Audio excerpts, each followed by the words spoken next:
Joining me once again is Patrick Yoes, the National President of the Fraternal Order of Police. Thanks again for coming on the program. Appreciate it. The numbers have to be incredibly upsetting and infuriating for you and your members. Well, Dan, thanks for having me back.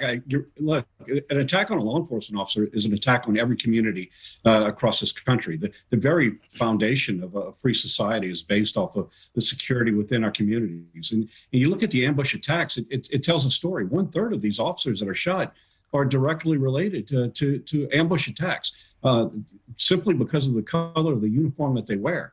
It's really getting into a crisis mode here where law enforcement officers show up to work every single day. They suit up and show up.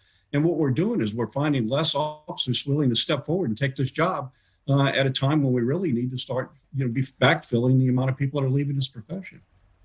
And that is a secondary effect that is very important. But I think that part of that, and you correct me if I'm wrong, but I think part of that is the anti-police sentiment out there in the country right now. That is also playing into the fact that officers are feeling like, what do I need this crap for anymore, and making it very difficult to recruit. Well, look, the 2 years of the anti-police rhetoric has certainly taken its toll on our profession.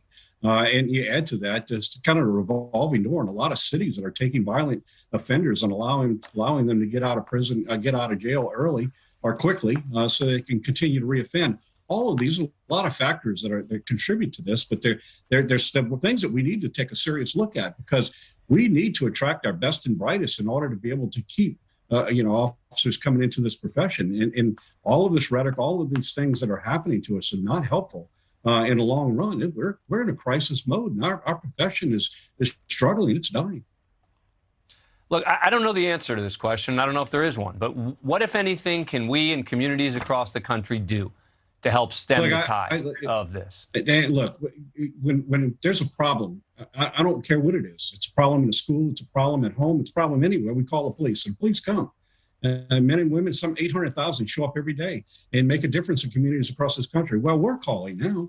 We're calling for help. We're asking those that we serve to reach out to their public officials and tell them it's time to start supporting law enforcement, to stop this rhetoric and start looking at the holistic approach that it takes in order to improve the quality of life in our communities. Not everything is directly related to law enforcement, but law enforcement seems to take the brunt of it.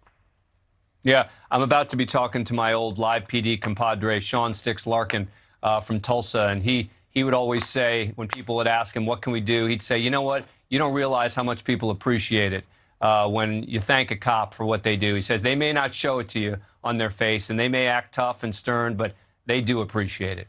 And I think that's a good reminder. Pat Yoes, thank you so much for coming back on the show. Appreciate it. Thank you.